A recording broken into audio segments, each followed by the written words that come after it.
Martin Heidegger is one of those profound thinkers who, in a single essay, manages to capture what it means to be a conscious, self-aware entity capable of peering into the fabric of existence. Heidegger belonged to the school of philosophy known as phenomenology, which began as an attempt to understand consciousness from the inside of your own mind. Phenomenologists would essentially just sit there and try to observe how the mind functioned from a subjective point of view, in order to directly observe their own mental states. And this approach is more apt for truly getting at the structure of the mind than other methods, which are commonly used today. In particular, phenomenology opposes itself to rationalism, since rationalism fails to account for the way in which the mind is subjectively experienced.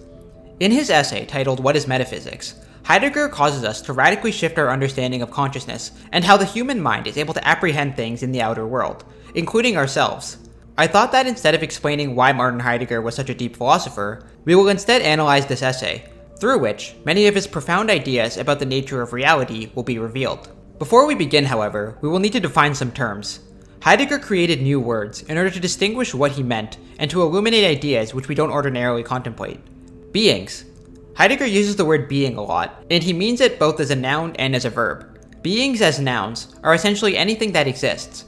You and me are beings, and so are animals and plants. But also the organs of an animal are beings, since they too exist. And so are the molecules that make up said organs. Even ideas are beings, since they exist, even if so only inside of our minds. Dazine. Dazine is a particular type of being, which is characteristic of humans, and is what distinguishes us from most other animals. I say most because there could be possible exceptions, but the vast majority of animals aren't like us. Dazine is a type of being which is capable of understanding other beings, and attempts to reveal them. It is essentially the fact that we can be conscious of the nature of the world, including ourselves. It allows us to go from the known to the unknown, say for example, knowing the laws of physics. In fact, Dazine is strongly associated with the fact that we are aware of our own existence, and this awareness gives us the ability to become aware of other things. Animals don't try to understand the world like we do. Take a goat for example. A goat isn't capable of becoming aware of other beings as they are, in the sense of penetrating into their essence. A goat functions without, for example, knowing its own internal organs. It doesn't know that it has a heart or a digestive system. It also doesn't know how it is evolutionarily related to other animals. We as Dazine do attempt to illuminate these things, and so we can understand other beings. We can use DNA to know what animal goats evolved from, something which the goat itself has no knowledge of. Such facts remain as unknowns to humans, but Dazine is the only thing that we have observed that attempts to analyze other beings in this way. If you think about it, without Dazine, the beings of the world are concealed. They become revealed through Dazine, and Dazine becomes the agent through which the universe understands itself, whereas before, it existed, but with no understanding. We attempt to understand the world around us, and gain insights into how it functions. We attempt to throw light upon various facets of existence, which is achieved through the various disciplines we have invented, such as history, biology, or psychology. But we also do this on a day-to-day basis, when we try to interpret the world around us. Heidegger invented the term Dazine to delineate between human beings and other beings, by showing what makes us unique. Each discipline or science presupposes the existence of things in the outer world which can be studied. Biology assumes that there are living things, and that we can understand these beings. As such, we discover things like DNA and microorganisms.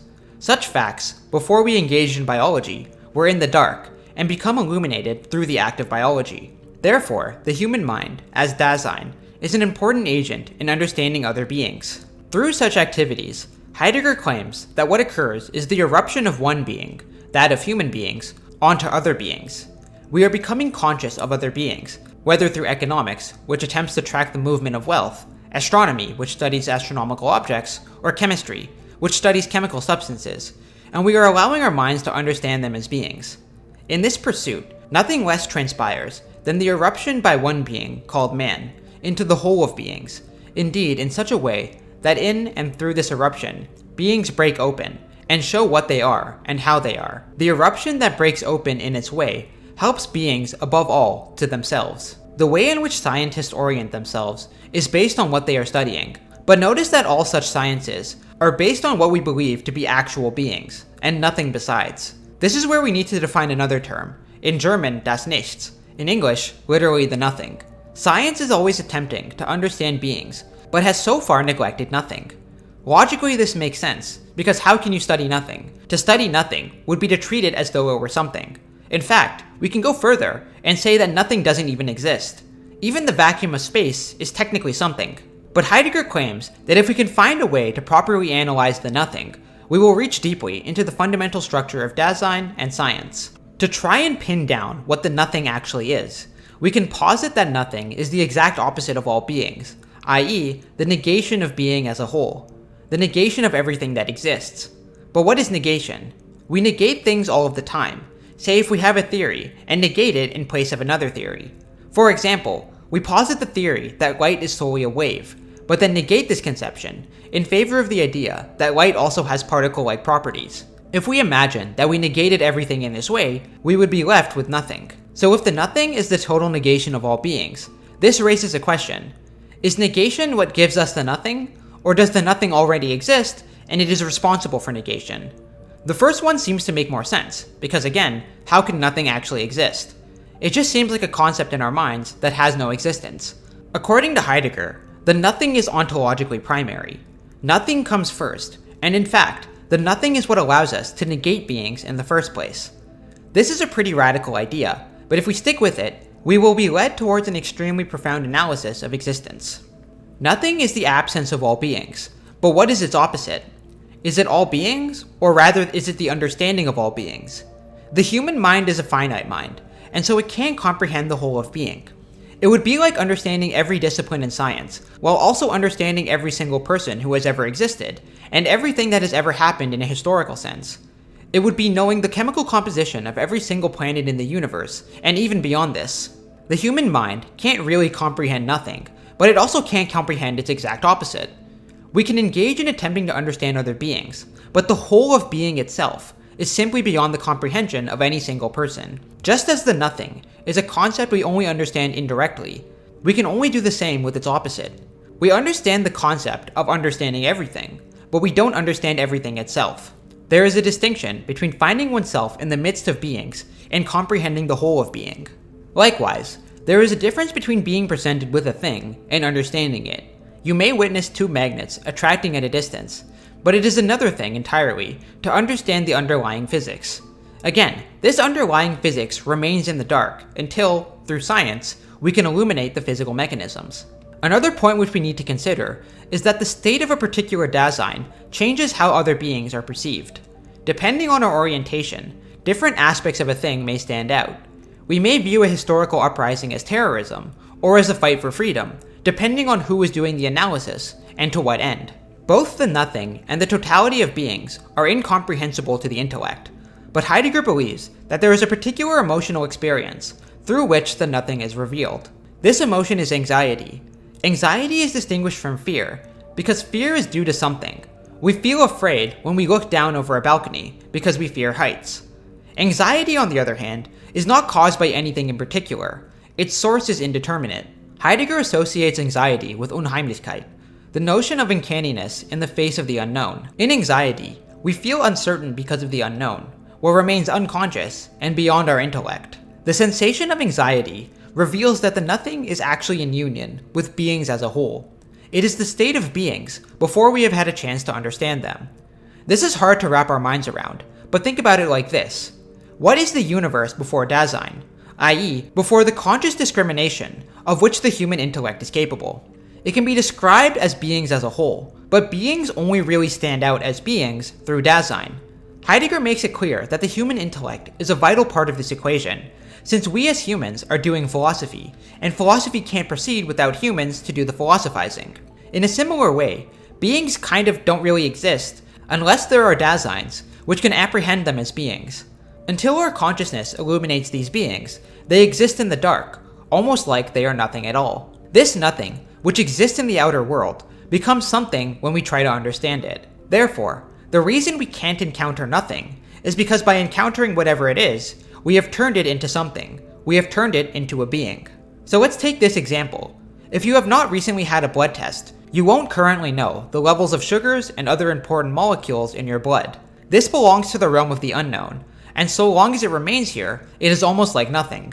Once we investigate it, it becomes something, i.e., a reading on a blood test. You might be saying to yourself, well, the blood itself is still something, even if it is unknown. This is technically true. which is why Heidegger says that the nothing is in union with beings as a whole. Remember, we can't comprehend all of being simultaneously. We can only comprehend a few things at any one time, and what we don't comprehend becomes obscured. It recedes into the darkness, until the light of consciousness illuminates it again. Beings only really exist when the human mind consciously comprehends those beings. Until then, they are in union with nothing. When we investigate these unknowns, we reveal beings and unfold them and analyze their complexity. Without the human mind, it is almost as if these beings don't have any reality. A cat doesn't know that it is a cat, or that it is on a planet called Earth, or that in each of its cells are strands of DNA molecules. It doesn't even know that it has cells. From a cat's point of view, all of this is in the dark, and in union with nothing. The entirety of being is not synonymous with nothing, but rather is in union with it. This includes all of the unknowns you don't know. There are processes happening inside of your body, which you have no conscious knowledge of, and so are in union with nothing. Being conscious is an act of turning away from nothing, and transforming the nothing into something. Turning away from nothing reveals the world to us. This explains why it is logically impossible to encounter nothing, because every encounter turns it into something. Dazine is able to illuminate the darkness of nothing, but it can't do this for all of being simultaneously, rather only to a particular thing at a given time. And Heidegger believes that the conscious apprehension of such beings is what makes them beings in the first place, as distinct from everything around them. Dazine is what makes beings beings. But according to Heidegger, beings don't merely emerge out of the nothing, but rather the nothing is what makes it possible for beings to stand out in the first place. Any being perceived by the mind is held out into the nothing. If consciousness is like a spotlight, everything which the spotlight doesn't touch is the nothing, and so whatever we hold in consciousness is held amidst the nothing. We can't perceive the nothing, because if we turn our attention towards it, it ceases to be nothing. The act of consciousness naturally causes whatever we aren't conscious of to recede into the background, and so being conscious of anything first implies that we have confronted nothing. The fact that things are in the dark in the first place is what allows us to approach them and unfold their true nature. Nothing originally belongs to beings, until Dazine unfolds them and turns them into beings, rather than nothing. This also includes ourselves. When we first become conscious of ourselves, we hold ourselves out into the nothing. This is why Heidegger says that Dazine means holding oneself out into the nothing. We place the spotlight on ourselves, and are thus held out into the nothing, surrounded by it. This is similar to the Earth. The Earth is seemingly floating out in space amidst nothing. This is exactly how anything is made conscious.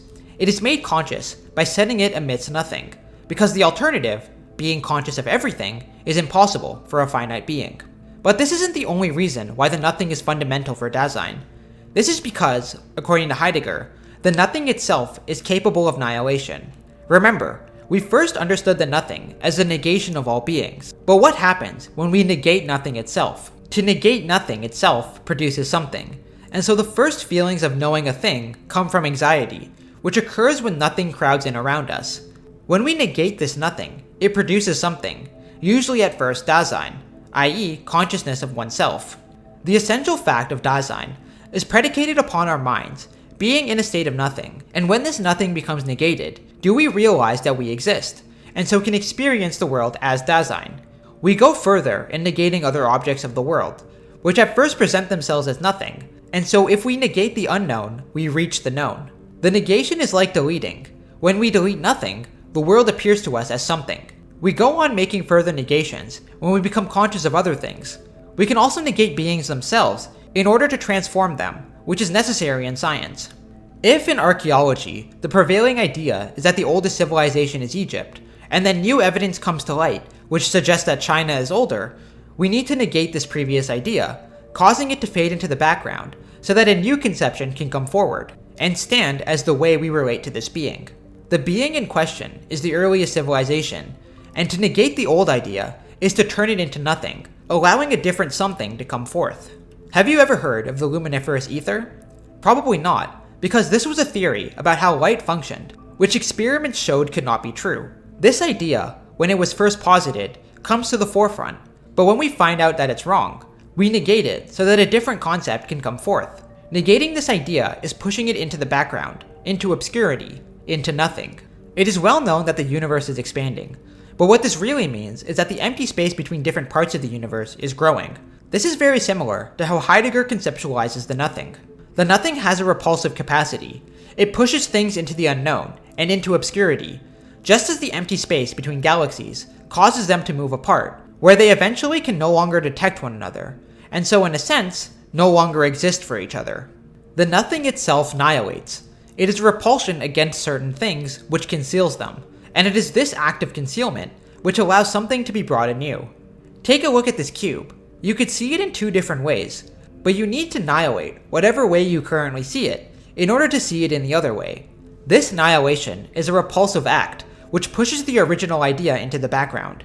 We push it into the unknown so that the new idea comes forth. Negation is how beings become apprehended by Dazine, whereas before they weren't unfolded or understood as beings, but merely existed. There are other activities which the nothing carries out, such as antagonism, rebuke, failure, prohibition, and privation.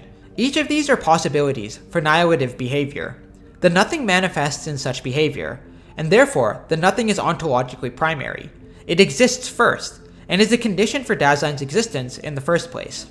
Now, to insert my own thoughts, I'm not sure if Heidegger means that nothing is inside of our minds, and this is what allows us to negate things, or it is the nothing in general which enables us. But this does remind me of the archetypal shadow, especially since antagonism seems to be one of these annihilative behaviors, but that's just my own thought. This annihilative behavior is characteristic of Dazine, but it is also characteristic of metaphysics in general. This allows Dazine to surmount beings and go beyond them, and so is responsible for metaphysics, which literally means beyond physics.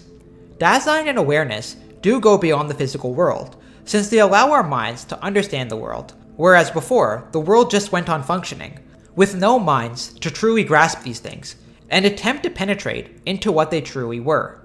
We use the nothing, negating what we find, in order to find deeper truths. Therefore, whenever we want to try to understand anything, we are doing metaphysics.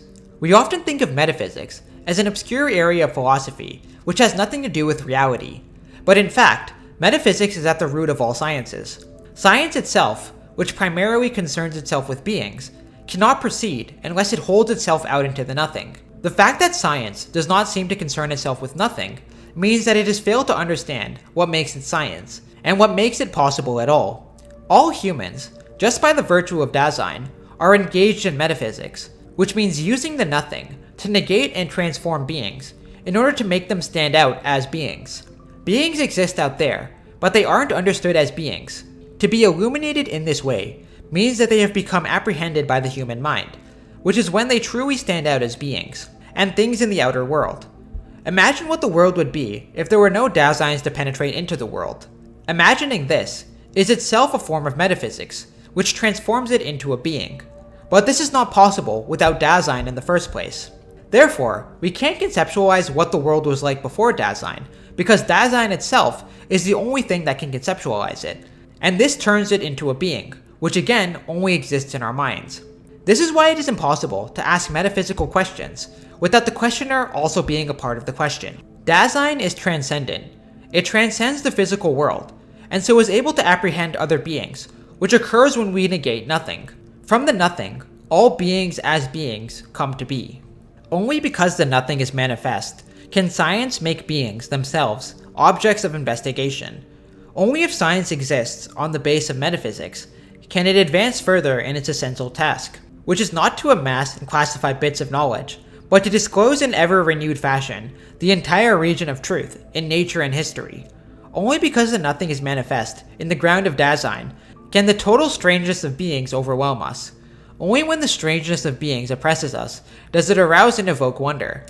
Only on the ground of wonder, the revelation of the nothing, does the why loom before us. Only because the why is possible as such can we in a definite way inquire into grounds and ground them. Only because we can inquire and ground is the destiny of our existence placed in the hands of the researcher. The question of the nothing puts us, the questioners, in question. It is a metaphysical question. This is why this essay is so profound. Instead of trying to understand something, Heidegger attempts to understand nothing, and by doing so, ends up revealing the roots of all human endeavors to seek higher knowledge. All such endeavors are themselves a form of metaphysics, and metaphysics is fundamentally what makes humans Dazine.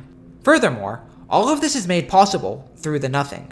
Think about all of the unknowns. The universe is ancient, and there are so many things which are left to be discovered, all of which reside in union with the darkness of nothing, until Dazine penetrates into their nature and reveals their essential being. If any of this is confusing, don't worry, I had to read this essay like 4 times using different translations, as well as other lectures even to make sense of it. But once I did, this essay makes sense of so many things simultaneously that, like I said earlier, it comes close to explaining everything, and it does so by explaining nothing. So if you have any questions, or want anything to be clarified, please leave your questions down below, and I'll try to get to as many as I can. Thanks for watching, have a good day, and may good luck always come your way.